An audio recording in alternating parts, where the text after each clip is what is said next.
With the Venmo debit card, you can Venmo everything. Your favorite band's merch? You can Venmo this. Or their next show? You can Venmo that. Visit Venmo.me/debit to learn more. The Venmo MasterCard is issued by the Bancorp Bank N.A. pursuant to license by MasterCard International Incorporated. Card may be used everywhere MasterCard is accepted. Venmo purchase restrictions apply.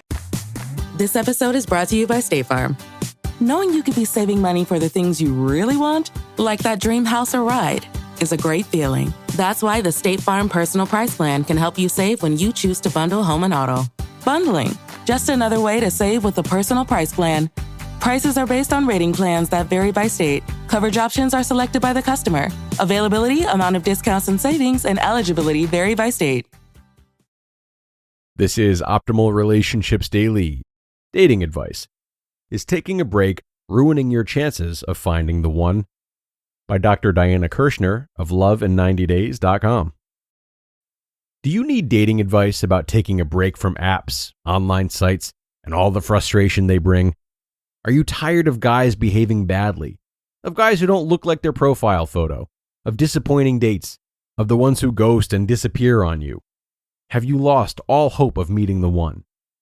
You may be resigning yourself to being single, or you're even considering reaching deep into your savings and hiring a matchmaker. But then you figure, no, you'll just put more focus on your career or job. On the upside, you have total freedom to do what you want, and you'll never have to share a closet. You're thinking, I don't need a man. I'll be fine on my own. I get it.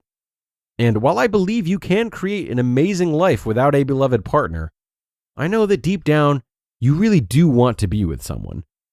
So, here are 6 pieces of dating advice to use when you're thinking about taking a break, or you just want to say forget it to dating. Tip 1. Make it all fun. Often when we're tired of dating, it's because we're taking things too seriously and getting attached to an outcome. Don't go into every date hoping this man is your potential husband, or even looking for signs that he's the one. If so, you're bound to feel disappointed if he doesn't measure up to that picture, and that adds tons more pressure to the date. So just relax and enjoy the process. Tip 2. Understand that dating is a numbers game. Lower your expectations. Dating is truly a numbers game, where you want to meet lots of guys to get to the prince. To avoid burnout, lower your expectations and look to rule guys out. You want to make quick coffee dates to confirm that each new guy is not the one. As you work through the numbers, you will be one step closer to meeting your true soulmate. Tip 3. Make yourself happy. The more fun you have in general, and the more you do things to please yourself, the more ideal men you'll attract. So choose something right now that you know would make you ecstatic and do it. Maybe it's taking that trip you've been dreaming about, or treating yourself to a massage and splurging on a new pair of shoes. In other words, go for something that makes you happy. Tip 4. Commit to the process. The reality is, you have to stay in the game. For example, you cannot go on an occasional date and say that you're really trying.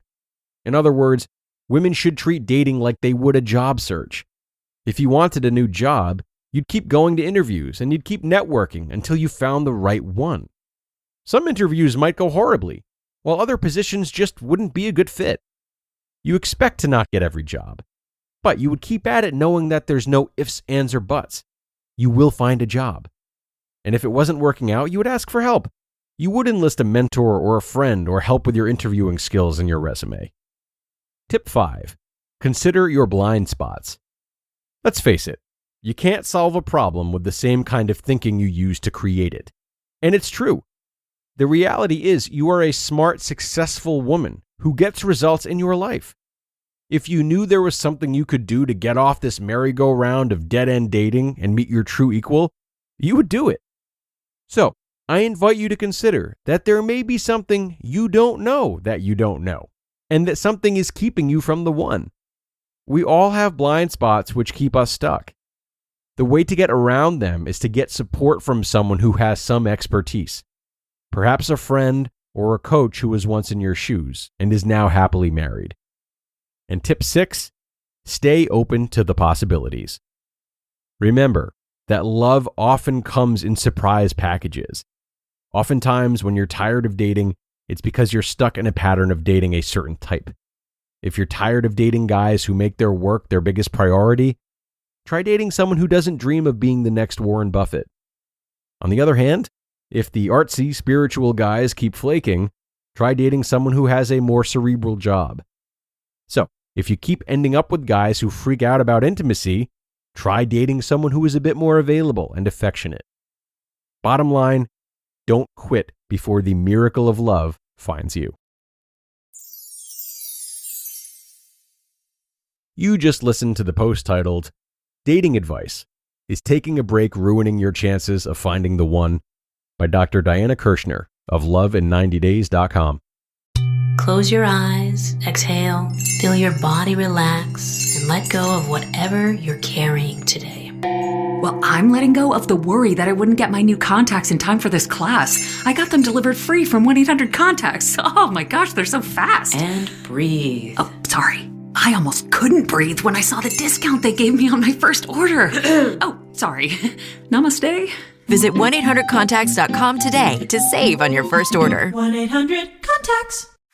At Sierra, you'll always find apparel, footwear, and gear for 20 to 60% less than department and specialty store prices. But right now, it's clearance time, so you can save even more on everything you need to get active and outside. Visit your local Sierra store today. And thanks a lot to Dr. Diana today for not only teaching us about how to approach the pursuit of finding the right person, but to me, also teaching us about how to pursue anything worth having in life, right?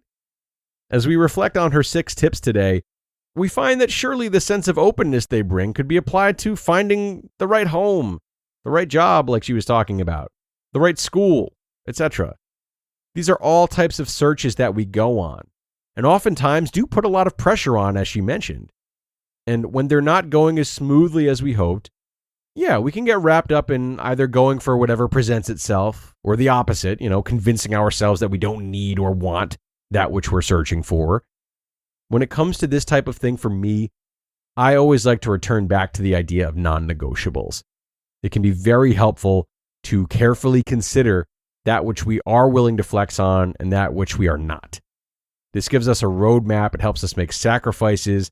It helps us maintain a proper posture, if you will. Not rigid, but not spineless. And it gets us in touch with our truest values, which is really the engine that should be driving any worthwhile pursuit in life. So, some things to think about, everyone. It's time to sign off, though, and say goodbye today. I really hope you liked this post and that you can apply it in any number of areas in your life. Have a great rest of your Saturday, and I'll see you again tomorrow, where your optimal life awaits.